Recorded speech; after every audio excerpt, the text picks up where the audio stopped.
वंदे मातरम,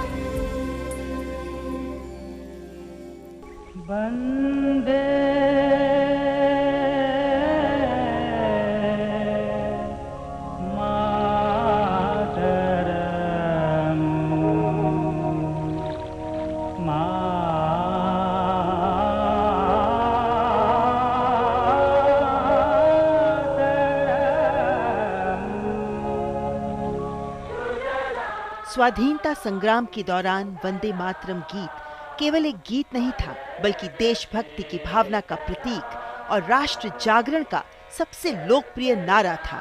स्वाधीनता आंदोलन के दौरान राष्ट्रभक्तों और स्वतंत्रता सेनानियों के लिए जहां ये एक संकल्प गीत था, तो वहीं आजादी के संघर्ष में जूझ रहे नौजवानों के होठों की अनिवार्य गूंज भी था।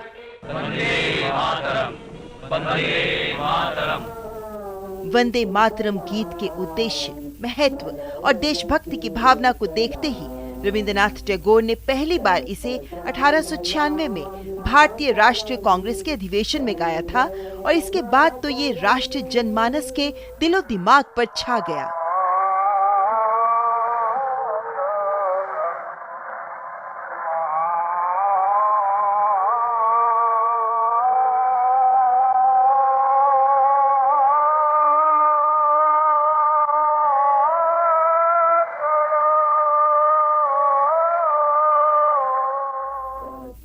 वंदे मातरम गीत की ताकत देखने को मिली 1905 में, जब ब्रिटिश सरकार ने बंगाल को विभाजित करने का कुटिल निर्णय लिया। अंग्रेजों के इस बंग भंग निर्णय के खिलाफ शुरू किए गए स्वदेशी आंदोलन के दौरान वंदे मातरम सबसे प्रमुख नारा बन गया। वंदे मातरम 1905 के बंगाल विभाजन के विरोध में उठे स्वदेशी आंदोलन का सूत्रपात बना।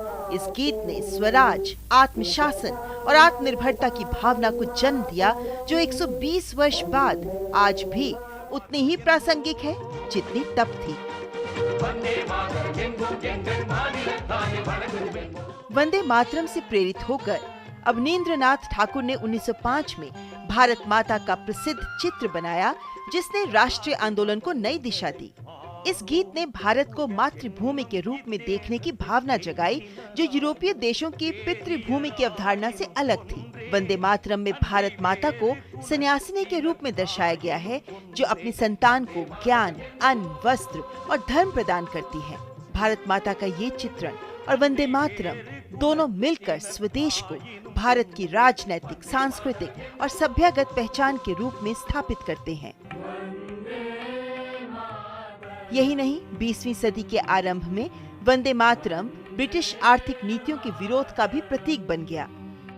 अरबिंदो घोष, लाला लाजपत राय और बाल गंगाधर तिलक जैसे नेताओं ने वंदे मातरम को एक जन घोष के रूप में इस्तेमाल करने का आह्वान किया, जिसे हर भारतीय ने सराखों पर लिया।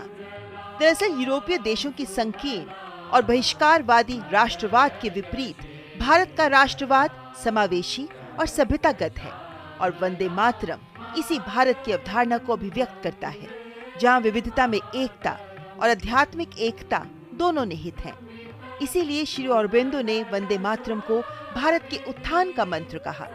उन्होंने इस गीत की अपनी धुन भी बनाई, ताकि ये भारत के लिए एक शक्तिशाली और प्रेरणादायी मंत्र बन सके। अंग्रेजों की तमाम कोशिशों के बावजूद वंदे मातरम ने स्वतंत्रता संग्राम में न सिर्फ स्वदेशी की भावना को जगाया, बल्कि पूरे राष्ट्र को एकता के सूत्र में बांध दिया।